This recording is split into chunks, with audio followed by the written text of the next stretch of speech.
Before after वाली हो जाएगी। एक दो फोन तो घुमा दिया, वीडियो बना के दे दूंगा। वो मत करो, मत बना भाई।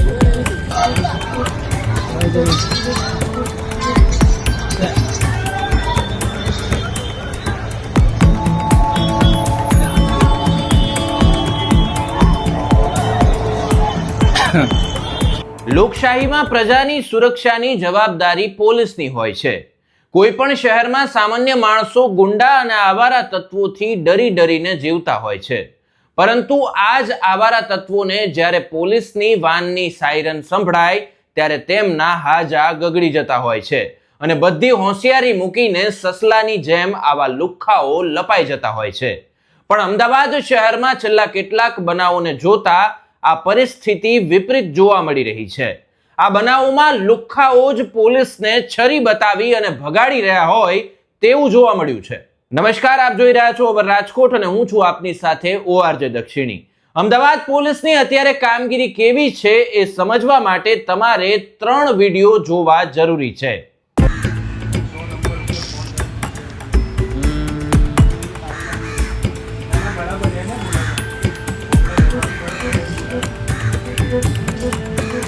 ओ भाई तो यार जतरी कसवी अतरी घस जोर जोरती कोઈને બધા આવવા જોઈએ।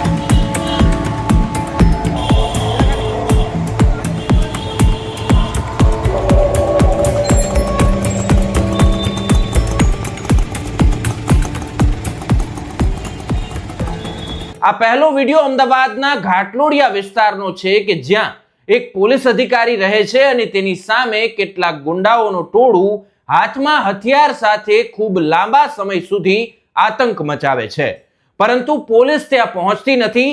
બધો જ તમાશો પૂરો થઈ ગયા પછી હિન્દી ફિલ્મની જેમ અંતમાં પોલીસ પહોંચે છે અને પછી સોશિયલ મીડિયા પર વાહવાહી મેળવવા માટે આફ્ટર બિફોર વિડીયો બનાવવામાં આવે છે।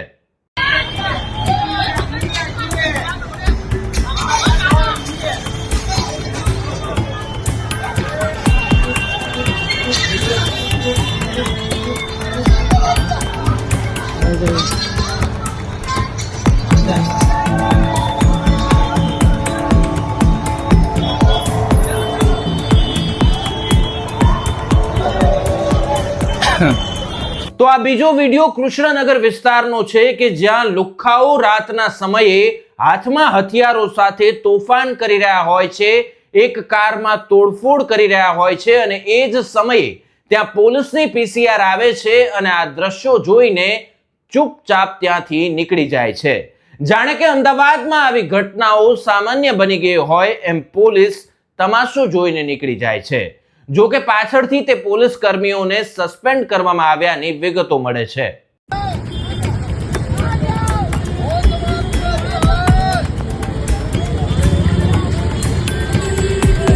हाँ, बिफोर आफ्टर वाली करवा दूंगा।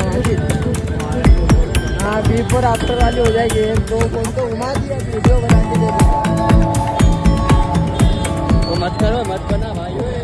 ત્રીજો વિડિયો અમદાવાદના રખિયાલ વિસ્તારનો છે કે જ્યાં ગુંડાઓ છરી સાથે રસ્તા ઉપર આવે છે। તેમનો જે કાંઈ પણ ઝઘડો હોય તે, પરંતુ જ્યારે ત્યાં પોલીસની પીસીઆર આવે છે ત્યારે એક ગુંડો છરી બતાવી અને પોલીસ અધિકારીને એવી રીતે ધમકાવી રહ્યો છે જાણે કે કહેતો હોય કે અહીંયાથી નીકળી જાઓ, નહીંતર મજા નહીં આવે।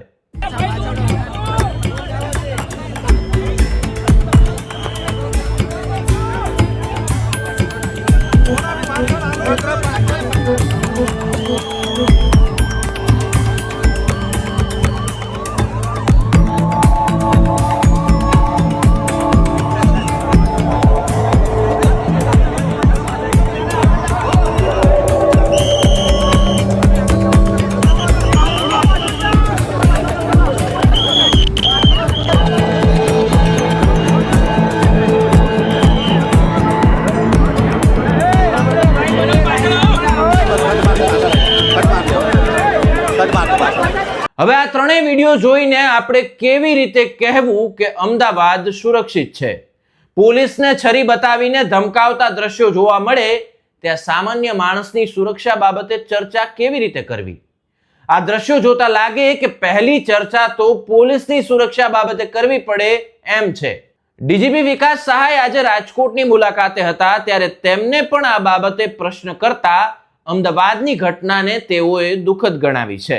તેમણે કહ્યું કે ગુજરાત જેવા રાજ્યમાં આવા બનાવ બને તો સ્વાભાવિક છે કે પોલીસની કામગીરી પર પ્રશ્નો ઊભા થાય જ. મને લાગે છે કે આપ પહેલાં અમદાવાદ શહેરમાં જે બનાવો પરમ દિવસે બન્યા છે એની વાત કરો છો. એમાં પોલીસ તુરત જ રાતના 12 વાગ્યાનો બનાવ હતો. તે વખતે 2 થી 3 વરિષ્ઠ પોલીસ અધિકારીઓ નાઇટ રાઉન્ડમાં હતા. એ લોકો તાત્કાલિક ત્યાં પહોંચી ગયા હતા. અમુક પોલીસ અધિકારીઓ તરફથી ધાર્ય એવું કામ એ લોકો તરફથી કરવામાં આવી નહોતી. એના કારણે અમુક બનાવો બન્યા છે. એ લોકો વિરુદ્ધ શિક્ષાત્મક કાર્યવાહી લેવામાં પણ આવી રહી છે. પણ આ પ્રકારના બનાવો બન્યું છે એ ખૂબ દુઃખદ ઘટના છે. આ ઘટનાક્રમ ખૂબ દુઃખદ છે અને ગુજરાત એવા રાજ્યમાં આ પ્રકારના ઘટનાઓ બને તો સ્વાભાવિક છે કે પોલીસની કામગીરી ઉપર પ્રશ્નો લોકો ઊભા કરતા હોય છે અને એમાં નાય નથી. પરંતુ ગુજરાત પોલીસના વડા તરીકે હું આપને આશ્વાસન આપવા માગું છું કે ગુજરાતના લોકોની સલામતીની ચિંતા દરેક એકમના દરેક અધિકારી તરફથી કરવામાં આવી રહી છે. આ એક ખૂબ જ ગંભીર પ્રકારના બનાવ બની ગયા છે અને આવા કે પ્રથમ બનાવ બન્યા છે એવું નથી, અગાઉ પણ બની ચૂક્યા હશે અને એ પ્રકારના ગુનાઓ ન બને એના માટે આપણે કાર્યવાહી કરીએ છીએ. પણ મારી આટલું ચોક્કસ કહેવા માગું છું કે એક બનાવથી આખી ગુજરાત પોલીસની કે આખી અમદાવાદ શહેર પોલીસની જે ઇમેજ છે, અમદાવાદ શહેર પોલીસ તરફથી આજે મેં પ્રેઝન્ટેશનમાં જોયું એમાં ખૂબ સારી કામગીરી થઈ છે. અમદાવાદ શહેર પોલીસની આપણે જે આંકડાકીય માહિતી જોઈએ, ગુનાઓની જે માહિતી છે એમાં ઘટાડો થયો છે.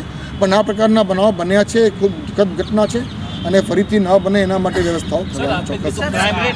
ત્યારે આ બધા બનાવો પછી અમદાવાદ પોલીસની કામગીરીમાં કોઈ સુધાર લાવે છે કે પછી અમદાવાદમાં ગુંડારાજને જ ચાલવા દેશે તે જોવાનું રહ્યું. આવા જ વિડીયોઝ માટે હવે રાજકોટની YouTube ચેનલને સબસ્ક્રાઇબ કરવાનું ભૂલશો નહીં.